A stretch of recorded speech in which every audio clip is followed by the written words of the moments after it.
Is it a good thing to friend your coworkers or your boss on Facebook? If you are the boss, should you be friends with your subordinate? That's a question we put to Dr. Frieda Birnbaum, a research psychologist, psychoanalyst, and author of What Price Power, an in-depth study of the professional woman in a relationship. She's back on the program again and joins us on the line from New Jersey. Hi, Dr. Frieda. Good. How are you? I'm fine. Thanks for being on the program with us. Sure. I always enjoy it. Thank you. So, glad you like it. So let me answer the question right off the bat. Should we be befriending our bosses on Facebook, and vice versa? Should bosses be friends with subordinates? You know, that's a really difficult question. It's not as obvious as it looks, because it really does depend on the climate of the workplace. So if it's something where it's accepted if you and your boss get along, if you don't want to feel that you need to hide something that you don't want to reveal about your personal life. So all this comes into play because, you know, you become an open book when you do something like this. So it can get you closer together, or it can reveal things about you that you may not want to be revealed. Now, there is a gray area, I think, here in that you could have a very fine working relationship with your boss, which is wonderful, and your coworkers. But you yourself might decide, well, I like to keep my private life private. So if your boss sends a friend request and you don't respond by friending your boss, could that be problematic? It depends how you explain it. It could be more problematic if you allow him to follow through. After all, the whole concept here is to be able to connect, to communicate, and to have approval from your boss. So we need to set the prerequisite in the right direction. It can be more effective and people can perform better if they feel understood, if they feel that there's a social relationship. That's very good for those people. So it depends what you're doing socially. If he's going to open your Facebook and he's going to see you having a few drinks too many, or may not like the crowd that you hang out with, or maybe you took a day off from work and forgot to take it off Facebook, you know, it's something that you have to really be careful about. But 57% of executives said that they were uncomfortable about being friends with people they manage. And one study found that people felt it was like a parent reaching out to them. So you see, that does happen. There's a feeling of being watched by someone that could be judgmental. So if your boss is someone that you enjoy being with, if you go out for a few drinks with him, if you have dinner with him, and you are someone who is connected to that person, that's something else entirely. But I don't know how many relationships, how many people have that kind of opportunity. Now, it's interesting to say that surveys say that people don't like situations where they have someone in their life who might be judgmental. I find that an interesting dichotomy because you have people who are out on Facebook who, let's be honest, TMI. There is just too much information. So if you're worried about being judged, why put so much stuff out there? Well, people are wondering about that themselves, and it seems to be that they're not happy about Facebook. It's causing depression, competition. I mean, if you're single and you see your friend getting married or having children, how does that make you feel? Or if somebody's going on vacation and you can't afford it, you know, that's not the best feeling either. So people put the best of themselves out there. I remember I was on this party bus a few years ago, and this woman who was drunk is falling to the ground, and as she's falling, she's taking a picture of herself for Facebook. So that's how ridiculous this whole thing is.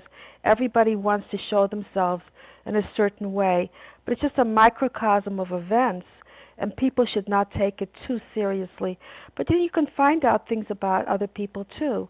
What do they celebrate? Who are they close with? I know someone who's looking for a house. They're Facebooking people, and I think this is really extreme, people's backgrounds to see who these people are, who their neighbors are. So you know more about these people before you move in than people who actually live there. So Facebook has a lot of negativity to it. It's wonderful if you connect to your relatives. It's wonderful if you connect to your friends, but only to those people that you want to expose it to. After all, if you go to college, they could check you up on Facebook too and see what it's all about. And I recommend a lot of these students, probably most of these students, should not have a Facebook for that reason alone. Hmm. Yeah. That brings up an interesting point, and going back to the bosses thing, Yeah. I'm going to ask the question about age. And do you think that what we're talking about here is just purely generational? And the reason I say that is your bosses probably are older than you are and come from a different mindset, a different background, a different era when Facebook wasn't and Twitter wasn't the norm for everybody. I'm just wondering if you have a younger boss, if you have a young company where everybody is in that same generation period where it's not unusual to put up everything on your Facebook page, that having stuff that might be deemed negative on your Facebook page won't be such a big deal to someone who is making decisions from a younger perspective. That's an excellent question, and you're extremely insightful to ask that question. Because my study, my research has shown that the people who are working for the boss prefer it, and they're probably younger, and they like that connection.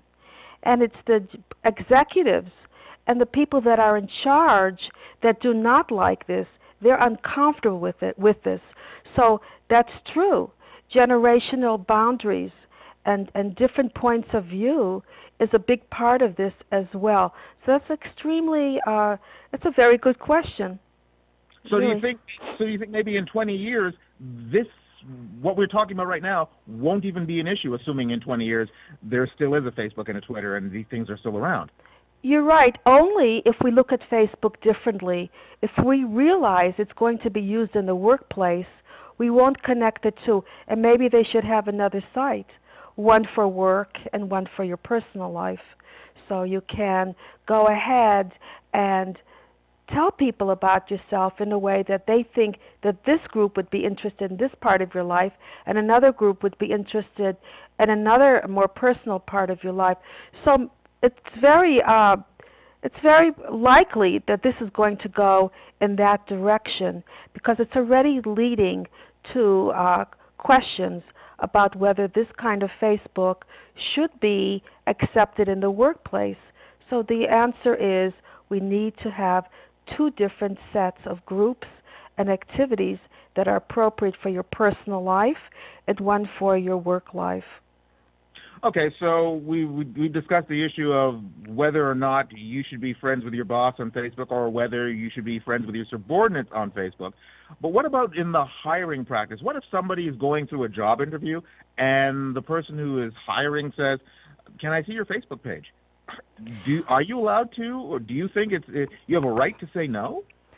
Do you have a right to say no? You have a right to say everything you want to say, but will it get you the job? People Yeah. like, people like transparency. They like to know that they can trust you, that everything's above board. So, yes, and that's the problem. What you put on Facebook needs to be censored because they are doing this, as I said. They're doing this in colleges. They're looking you up. They're wondering who you are. Do you do volunteer work? Are you involved with sports? Are you religious? What is your orientation? Are you family oriented? All these things they can find out about you. Do you have economical concerns? So even that is shown often on Facebook because people connect and have these open discussions with one another. So yes, they're allowed to do this. If you say no, you'll be suspect to something. So you have to prevent this from being a problem to begin with.